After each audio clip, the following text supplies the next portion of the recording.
नमस्कार दोस्तों, कहानी क्राइम चैनल पर आपका स्वागत है। दोस्तों, आज की हमारी जो क्राइम की कहानी है वो है महासमुंद छत्तीसगढ़ से। तो चलिए दोस्तों, शुरू करते हैं क्राइम की इस सच्ची कहानी को। हर माँ बाप का ख्वाब होता है कि उनके बच्चे भविष्य में पढ़ लिख कर एक अच्छा इंसान बने, कामयाब इंसान बने। इसलिए वो अपने बच्चों को लगातार टोकते रहते हैं, उन्हें बताते हैं कि क्या सही है और क्या गलत है। जिन बच्चों के समझ में आ जाता है सही और गलत, वो बच्चे कामयाब हो जाते हैं, और जिनके समझ में नहीं आता उन बच्चों को ऐसा लगता है कि हमारे ही माँ बाप हमारी आज़ादी में रुकावट बने हुए हैं। आज की कहानी में भी कुछ ऐसा ही होता है। एक लड़का जो कि अपने माँ बाप के जाने के बाद इतना खुश होता है कि अपनी मनपसंद की फिल्में देखता था, मनपसंद का खाना खाता था, दोस्तों के साथ खूब घूमता था और खूब खेलता था। और जब माँ बाप लगातार कई दिनों तक लौटकर वापस नहीं आते तो उसे एहसास होता है कि उसके माँ बाप आखिरकार गए हैं तो गए कहाँ। उसने अपने माँ बाप को ढूंढने की कोशिश की। माँ बाप मिलते जरूर है, लेकिन जिस रूप में मिलते हैं उसकी किसी ने कल्पना तक नहीं की थी। दरअसल माँ बाप का ही नहीं बल्कि उसकी दादी का भी किसी ने कत्ल कर दिया था। और इस घटनाक्रम का जब खुलासा होता है तो लोग सुनकर सन्न रह जाते हैं। लोगों को ऐसा लगता है कि रिश्तों पर विश्वास करने की आजकल कोई वजह ही नहीं बची है। आज की कहानी उन 3 लोगों की है जिनकी बेवजह हत्या कर दी गई थी। महासमुंद के सिंगोड़ा थाना क्षेत्र का एक ब्लॉक है विकास खंड, और उसी ब्लॉक का एक गांव है फुटका। इसी गांव में एक परिवार है, एक घर है जो बेहद खूबसूरत बना हुआ है। वो घर गांव की बस्ती से थोड़ा दूर है। उस घर में 5 लोग रहते हैं। एक बूढ़ी अम्मा जिसका नाम सुलोचना भोई, उम्र जिनकी 77 साल के आसपास है। उनका एक बेटा प्रभात भोई जो कि 52 साल का है और पेशे से टीचर है। हायर सेकेंडरी स्कूल में वो हेडमास्टर के पद पर काम करते हैं। उनकी एक पत्नी है और उनका एक बेटा है जो घर पर रहता है। लेकिन एक और बेटा है जो रायपुर में रहकर MBBS कर रहा है। एक दिन ये शिक्षक, उसकी माँ, उसकी पत्नी सब गायब हो जाते हैं, और जो बड़ा वाला बेटा है जिसका नाम उदित होता है वो अपने माँ बाप के अचानक से गायब होने को लेकर बहुत ज्यादा परेशान हो जाता है। वो कई जगह फोन भी करता है, पिताजी को फोन करता था, फोन लगता जरूर था लेकिन फोन कोई उठाता नहीं था। वो समझ नहीं पा रहा था कि आखिरकार उसके मम्मी पापा दादी कहाँ चले गए हैं। तभी वो अपने चाचा के पास जाता है और चाचा से जाके कहता है कि चाचा जी, मम्मी पापा दादी का कई दिनों से पता ही नहीं है। 8 तारीख के बाद वो घर लौटकर ही नहीं आए हैं। वो कहकर गए थे कि हम रायपुर जा रहे हैं दवाई लेने के लिए, लेकिन उनकी कुछ खोज खबर नहीं है। तभी वो लड़का अपने चाचा के साथ सीधा थाने जाता है, और वहां जाने के बाद पुलिस में गुमशुदगी की रिपोर्ट दर्ज कराते हैं। 12 मई 2023 की सुबह 10 बजे के आसपास थाने में जो CO होते हैं उन्हें जाकर बताता है कि मेरी दादी, मेरी मम्मी और मेरे पापा ये अचानक से गायब हो गए हैं। इन्हें ढूंढ कर ला दीजिए, क्योंकि वो उनको लेकर बहुत ज्यादा परेशान है, बहुत ज्यादा तकलीफ में है। यही बात उसके जो चाचा होते हैं उसके छोटे भाई को बताते हैं, अमित को, जो कि रायपुर में रहकर MBBS कर रहा था। और इसी तरह से एक एक करके कई दिन बीतने लगते हैं, लेकिन उन तीनों का दूर दूर तक अता पता नहीं चल रहा था। ऐसा कोई रिश्तेदार नहीं था, ऐसा कोई दोस्त नहीं था, स्कूल का स्टाफ नहीं था जिनके पास जाकर उनकी तलाश ना की गई हो। लेकिन कोई पता नहीं चल पाया। तभी उनका बेटा जो MBBS कर रहा है, अमित कुमार, वो भी गांव आ जाता है, और गांव आने के बाद सीधा चाचा के पास जाता है। चाचा से जाकर पूछता है कि चाचा बताओ, पिताजी, माँ और दादी कहाँ चले गए। वो कहते हैं कि बेटा, हमने सभी जगह तलाश करने की कोशिश की, तुम्हारे बड़े भैया ने तो गुमशुदगी की रिपोर्ट भी दर्ज करा दी है, अभी तक उनका पता नहीं चला है। तुम ही कुछ करो, शायद उनका पता चल सके। वो लड़का अपने चाचा से बात करने के बाद सीधा अपने घर आ जाता है, और घर जाने के बाद जब देखता है तो मुख्य द्वार पर ताला लगा हुआ था। वो घर में अंदर जाने की कोशिश करता है, लेकिन उसे सफलता नहीं मिल पाती। पुलिस के पास भी जाता है, लेकिन पुलिस कहती है कि हम तलाश कर रहे हैं, परेशान मत हो।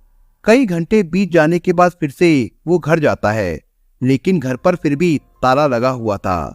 आखिरकार करे तो क्या करे। तभी उसे याद आता है कि जो पीछे गार्डन है जहां पर सब्जियां उगाई जाती थी, जहां पर वो बैठकर आराम से बातचीत किया करता था अपने माँ बाप के साथ, वो पीछे वाले रास्ते से जब घर के अंदर प्रवेश करने की कोशिश कर रहा था और जैसे ही दीवार कूदकर अंदर जाता है तो उसने अपनी आंखों से जो देखा, उसने इस बात की कभी कल्पना तक नहीं की थी।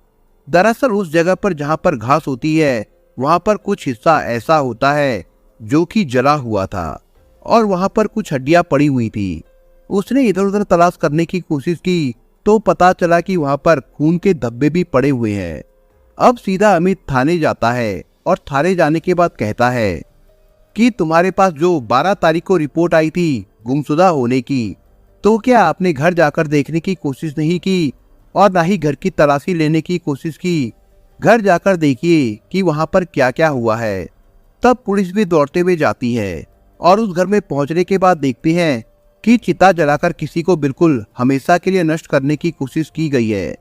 अब पुलिस ने उस लड़के को तलाश किया जो उसका बड़ा भाई होता है उदित। उसका कहीं अता पता नहीं चल रहा था। ऐसा लग रहा था कि तीनों पहले गायब हो चुके हैं और चौथा ये भी गायब हो चुका है। लेकिन पुलिस ने जब फोन किया, उससे बातचीत करने की कोशिश की, तो गांव वालों की मदद से आखिरकार जो बड़ा बेटा होता है उदित, वो मिल जाता है और उससे चाबी लेकर ताला खुलवाया और ताला खुलवाने के बाद देखा तो घर के अंदर कई जगह पर खून के धब्बे पड़े हुए थे, चिता पड़ी हुई थी।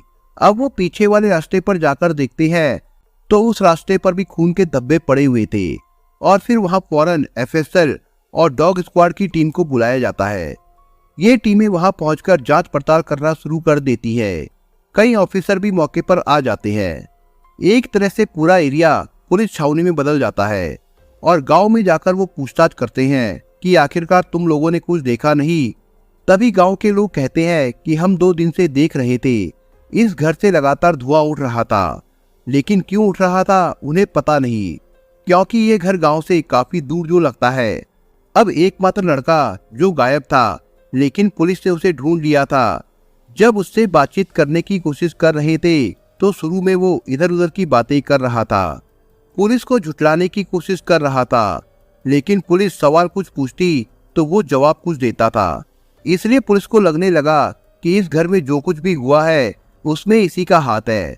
लेकिन पुलिस वाले जब इससे पूछताछ कर रहे थे तो ये भी ध्यान रख रहे थे कि इस घर के 3 मेंबर गायब है और इससे हम ज्यादा सख्ती से पूछताछ नहीं कर सकते। लेकिन पुलिस के पास और कोई चारा ही नहीं था और जब पुलिस ने उससे अपने तरीके से पूछताछ करनी शुरू की तब उसने कुछ ऐसी चौंकाने वाली बातें बताई जिसे सुनकर सब सन्न रह गए। दरअसल वो कहता है कि जो छोटा भाई है उसने नीट क्लियर करने के बाद वो एमबीबीएस कर रहा था और उसके पापा, उसकी माँ लगातार उसे इसी बात का ताना दिया करती थी। वो पढ़ने में ज्यादा होशियार नहीं था और वो हर समय किसी ना किसी बात पर उसे टोकते थे, इसलिए उसे बहुत ज्यादा खराब लगता था। जब मम्मी पापा घर पे नहीं होते थे तो उसे लगता था कि ये उसकी आजादी का सबसे अच्छा समय है और जब वो घर पे आते थे तो उसे लगता था कि अब उसकी आजादी पूरी तरह से छिन चुकी है।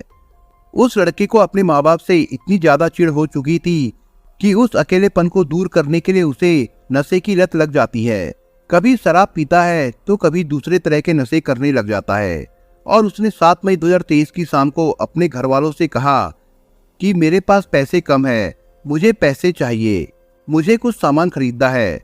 तब इसके पिता कहते हैं कि तुम्हें क्या सामान खरीदना है वो हमें पता है, तुम शराब पियोगे, तुम नशा करोगे, तुम्हें इस बात के लिए कोई पैसे नहीं मिलेंगे। इसी बात को देखते हुए माँ बाप के साथ में बहुत ज्यादा मारपीट होती है। माँ बाप ने उसे बहुत डांटा और दादी ने उसे बचाने की कोशिश की और उसे बहुत समझाने की भी कोशिश की, लेकिन वो लड़का बिना कुछ खाए पिए उस रात सो जाता है। परिवार के बाकी लोग भी आराम से सो जाते हैं। माँ बाप अपने कमरे में सोए हुए थे, दादी दूसरे कमरे में सोई हुई थी। जब रात में 3 बजे के आसपास उसकी अचानक से नींद खुलती है तो फिर आँख खुलने के बाद वो सबसे पहले कुछ खाना पीना खाता है। खाना खाने के बाद देखता है कि उसकी माँ और उसके पिताजी बड़े आराम से सोए हुए हैं। तभी उसे बहुत ज्यादा गुस्सा आ जाता है वहीं पास में ही एक हॉकी की स्टिक रखी हुई थी और हॉकी स्टिक को देखकर वो इतना ज्यादा गुस्से में आ जाता है कि अपने पिताजी के सर में उस स्टिक से बहुत तेजी से वार कर देता है। तो अचानक उसकी माँ की आंख खुल जाती है और माँ की चीख निकल जाती है। जैसे ही माँ की चीख निकलती है तो एक स्टिक अपनी माँ के सर पर भी मार देता है, क्योंकि उसने अपने बेटे को अपने पिता को मारते हुए जो देख लिया था। अब पिता तड़प रहे थे। वो पिता को मारना शुरू कर देता है, कभी माँ को मारता कभी पिता को मारता है। जितना उसके अंदर गुस्सा था, उस गुस्से को वो हॉकी के स्टिक से निकाल रहा था और उसके माँ बाप तड़प तड़प कर मर चुके थे। जब उसने पीछे मुड़कर देखा तो दादी खड़ी हुई थी और दादी रोते चिल्लाते हुए अपने बेटे और बहू की जान की भीख मांग रही थी और कह रही थी कि ये मर जाएंगे, इन्हें मत मारो। तभी उस लड़के को लगता है कि इसने तो सब कुछ देख लिया है, ये बूढ़ी औरत अब सबको पूरे जमाने को बता देगी कि मैंने क्या किया है। तभी वो पीछे मुड़ के आता है और अपनी दादी के सिर पर भी बहुत तेजी के साथ हॉकी स्टिक से वार करता है और उसके बाद तब तक अपनी दादी को मारते रहता है जब तक कि दादी के प्राण नहीं निकल जाते। फिर वापस लौट के आता है तो देखता है कि माँ बाप अभी मरे नहीं थे, लेकिन उसने उनको फिर से तब तक मारना शुरू किया जब तक कि वो मर नहीं जाते। इसके बाद उसने अपनी दादी की, अपनी माँ की, अपने पिताजी की लाश को वहां से उठाया और उठाने के बाद बाथरूम में डाल देता है, क्योंकि उनके शरीर से बहुत ज्यादा खून बह रहा था। अब इधर तो उसने लाश को बाथरूम के अंदर डाल दिया और बाकी जो जगह जगह घर में खून फैला हुआ था, उस खून को उसने साफ करना शुरू कर दिया था। वो फिनाइल लेकर आता है और घर को धोना शुरू कर देता है और इस काम में उसे लगभग 2 से 3 घंटे का समय लग जाता है। जब लगभग 2-3 घंटे से ज्यादा का समय बीत जाता है तब वो सोचता है कि आखिरकार करे तो क्या करे। ये 3 लाश है, इन 3 लाशों को कहाँ ठिकाने लगाए। तभी वो सोचता है कि इन्हें दफनाए या फिर इन्हें जलाए। हालांकि वो गांव से थोड़ा दूर होता है, उनकी चीखने चिल्लाने की आवाजें गांव तक नहीं पहुंची थी। तभी वो इन तीनों लाशों को निकालता है और निकालने के बाद सीधा घर के उस जगह पर लेकर जाता है जहां पर सब्जियां उगाई जाती थी, जहां पर एक छोटा सा लॉन बना हुआ था, जहां उसकी दादी, उसके पिता, उसकी माँ बैठकर आराम से बातें करते थे, अपना समय गुजारते थे। उन तीनों लाशों को एक साथ वो वहां पर रख देता है और रखने के बाद जंगल की तरफ जाता है। जितनी भी लकड़ियां इकट्ठी कर सकता था उतनी लकड़ियां इकट्ठा करके लेकर आता है और लकड़ियां इकट्ठा करने के बाद उन तीनों की लाश को एक साथ वहां पर जला देता है। लेकिन जितनी लकड़ियां थी उतनी लकड़ियों में 3 लाशों को जलाना पूरी तरह से संभव नहीं था। फिर घर के अंदर जाता है और फिर घर से वो पुरानी रद्दी कागज, कपड़े और रजाई गद्दे लेकर आता है और साथ ही घर में पड़ा हुआ पेट्रोल, सैनिटाइजर वो सब भी लेकर आता है। उन सबको भी वो चिता के ऊपर डाल देता है, लेकिन उन्हें पूरी तरह से जलने में ठीक 48 घंटे का समय लग जाता है।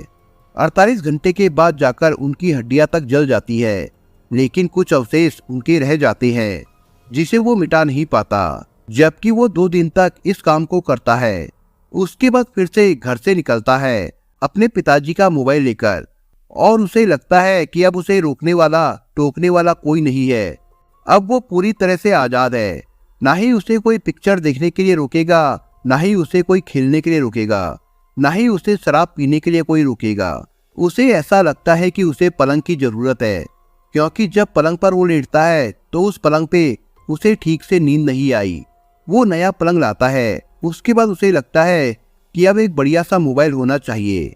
अपने ही पापा के मोबाइल से जो ऑनलाइन खरीदारी करते थे, उनके मोबाइल में जो ऐप थी, उस ऐप के माध्यम से वो एक बढ़िया सा मोबाइल खरीदता है।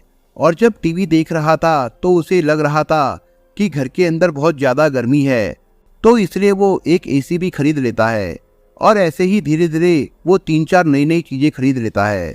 लेकिन तभी उसे 2 दिन के बाद होश आता है कि ऐसा ना हो कि पुलिस को पता चल जाए और ऐसा ना हो कि परिवार के लोग जब उसके पिता को, उसकी माँ को और उसकी दादी को ढूंढे तो सबको इस हत्याकांड के बारे में पता चल जाए। फिर पुलिस छोड़ेगी नहीं। फिर एक एक करके उसने पहले तो अपने घर से ही सबूतों को पूरी तरह से मिटाने की कोशिश की और उसके बाद फिर चाचा के पास जाता है। चाचा के पास जाकर बताता है कि चाचा, पापा, माँ और दादी कहीं गायब है, उन्हें ढूंढते हैं। चाचा के साथ वो ढूंढने का नाटक करता है। पुलिस ने जब इस घटनाक्रम का खुलासा किया और जब प्रेस वार्ता हो रही थी तो उस समय भी वो आरोपी मौके पर मौजूद था। तभी एक पत्रकार उससे सवाल करता है कि आखिरकार तुमने अपने माँ बाप को इतनी बुरी तरह से क्यों मारा। तभी वो लड़का कहता है कि माँ बाप को इसलिए मारा क्योंकि वो बार बार रोकते थे, टोकते थे और उसको टोका टाकी बिल्कुल भी पसंद नहीं थी। माँ बाप के मरने के बाद जो पिता की सरकारी नौकरी थी वो सरकारी नौकरी उसको मिल जाती, क्योंकि जो छोटा भाई है वो MBBS कर रहा है, इसलिए उसे नौकरी पसंद भी नहीं आती और साथ ही उसे बहुत सारा फंड मिलता और उस पैसे को वो अपनी अय्यासी में उड़ाता, अपनी मनपसंद की चीजें खरीदता। वो जब बाप को मार रहा था तो माँ ने देख लिया, माँ को उसने इसलिए मारा, और जब माँ बाप को दोनों को मार रहा था तो दादी ने देख लिया, इसलिए उसने तीनों को मार डाला। उसे लग रहा था कि वो पूरी तरह से इनकी लाशों को जला देगा तो कभी इस बात का खुलासा नहीं हो पाएगा।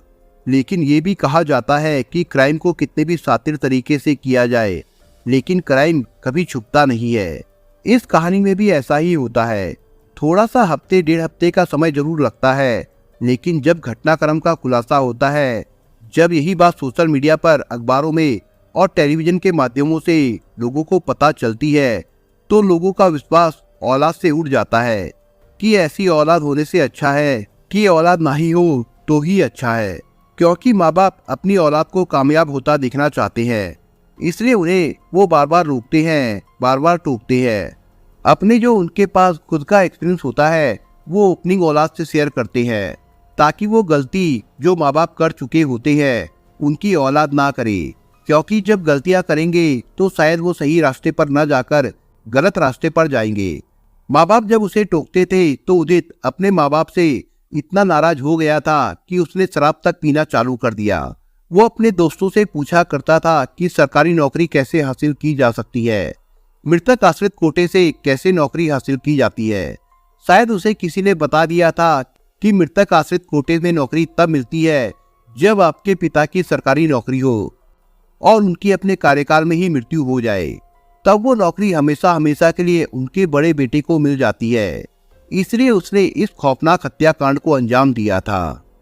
दोस्तों, इस कहानी के बारे में आपके विचार क्या है हमें कमेंट बॉक्स में जरूर बताएं। और दोस्तों, अगर आपको हमारा काम पसंद आया हो तो वीडियो को लाइक शेयर जरूर करिए, और अगर आपने अभी तक चैनल को सब्सक्राइब नहीं किया हो तो जाने से पहले चैनल को सब्सक्राइब जरूर करिए। दोस्तों, धन्यवाद।